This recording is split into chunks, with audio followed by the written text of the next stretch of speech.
নমস্কাৰ সকলোকে আদৰণি জনাইছোঁ মোৰ আন এটা ব্লগলৈ। আজি বনাবলৈ লৈছোঁ আমলখিৰ এটা সুন্দৰ তৰকাৰী আৰু এই তৰকাৰীটো মোৰ শাহুৱাই হয় আৰু তেখেতে বনাই দেখুৱাইছে। এয়া আমি আমলখি লৈছোঁ, লগতে তিয়াইছোঁ সমান্তৰালকৈ 2 কাপমান জোখৰ মগু দাইল আৰু এই মগু দাইলখিনি তিয়াই পেলাই ধুই অলৰেডি কোমলাই থোৱা হৈছে আৰু এতিয়া মই এই মগু দাইলখিনি মিক্সিত পিচি ল'ম। আৰু এখন কেৰাহী লৈছোঁ আৰু এই কেৰাহীখনতে দিছোঁ পানী আৰু ইয়াতে মই যিকেইটা আমলখি লৈছিলোঁ সেইকেইটা সিজিবৰ কাৰণে এৰি দিছোঁ। যদি আমাৰ কেৰাহীত দিগদাৰ হয় তেতিয়া আমি প্ৰেছাৰ কুকাৰত ল'ব পাৰোঁ। আৰু এয়া লৈছোঁ, এয়া হৈছে মিক্সিখিনিত মই মগু দাইলখিনি অলৰেডি পিচি ল'লোঁ আৰু এইখিনি পিচি পেলাই ধুনীয়া এটা পেষ্ট হৈ গৈছে। আৰু সেই মগু দাইলখিনিতে আমি দিছোঁ নিমখ হালধি দি পেলাই ধুনীয়াকৈ লৰাই লৈছোঁ।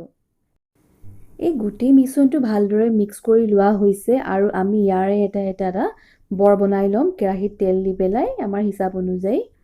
আৰু এখন কেৰাহী পাতিছোঁ লগতে আৰু ইয়াতে আমি এই মগু দাইলৰ বৰখিনি বনাই গৈছোঁ।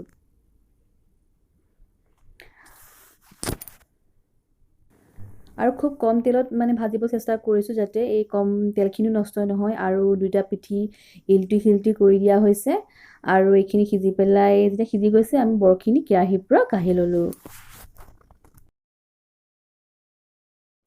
আৰু এইদৰে বৰখিনি কাঢ়ি ল'লোঁ আৰু এয়া লৈছোঁ যিখিনি সিজাই লোৱা আমলখি সেইখিনি কাঢ়ি ল'লোঁ।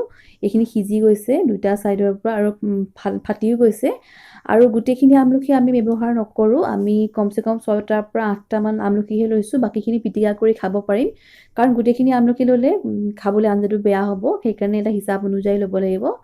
আৰু সেইখিনি তেলতেই অকণমান জিৰা গুটি দি দিছোঁ, জিৰাখিনি দি পেলাই অকণমান ভাজি দিছোঁ।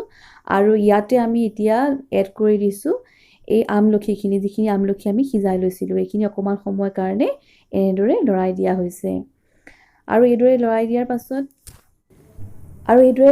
পাছত ইয়াত দিয়া হৈছে অকণমান হালধি গুড়ি দিছোঁ আৰু ইয়াত অকণমান দিয়া হৈছে নিমখখিনি আমি হিচাপ অনুযায়ী দিছোঁ, বেছি নাই দিয়া, কমকৈ দিছোঁ, দৰকাৰ হ'লে পিছত আকৌ দিয়া হ'ব। আৰু এতিয়া ইয়াত মিলোৱা হ'ব মিক্সিত আমি যিখিনি মগু দাইল লাগি আছিলে তাত অকণমান পানী দি পেলাই, সেইখিনি আমি পেলাই দিয়া নাই, সেই মগু দাইলৰ যিখিনি পানীখিনি ইয়াত দি পেলাই অকণমান উতলিবৰ কাৰণে দিছোঁ। আৰু অকণমান আমি ইয়াত পানী এড কৰি দিম, কাৰণ বস্তুটো অলপ কম হৈছে নিচিনা লাগিছে আৰু সেইকাৰণে অকণমান পানী দি পেলাই ইয়াক উতলিবৰ কাৰণে এৰি দিছোঁ। আৰু লগতে ইয়াত যিখিনি মগু দাইলৰ বৰ বনোৱা হৈছিলে সেই বৰখিনি ইয়াত দি পেলাই আমি উতলিবৰ কাৰণে এৰি দিম। আৰু এইখিনিতে আপোনালোকলৈ এটা মোৰ ফালৰ পৰা বিনম্ৰ অনুৰোধ, যদিহে আজি আমাৰ ভিডিঅ'টো ভাল পায় তেন্তে প্লিজ এটা ছাবস্ক্ৰাইব কৰিব আৰু আপোনালোকৰ মতামত জনাব আৰু কেনেকুৱা পাইছে। আৰু এয়া চাওক আঞ্জাখিনি উতলটো আহি গৈছে আৰু আমি যেতিয়া উতলি শেষ হৈ যাব আৰু এটা গহন ডাঠ হ'ব সিমানটো সময়তে আমি ৰাখি দিম। আৰু এইদৰে ঠাণ্ডা অলপ কুহুমি অহাৰ পাছত এটা চিচা বাটিত কাঢ়ি লৈছোঁ আৰু এয়া আমাৰ ৰেডি হৈ গৈছে আমলখিৰ এখন সুন্দৰ তৰকাৰী। ভিডিঅ'টো শেষলৈকে চোৱাৰ বাবে আমাৰ ফালৰ পৰা থাকিল আপোনালোক সকলোকে বহুত বহুত ধন্যবাদ। পুনৰ লগ পোৱাৰ প্ৰতিশ্ৰুতিৰে আজিলৈ ইমানতে সামৰিছোঁ। ধন্যবাদ।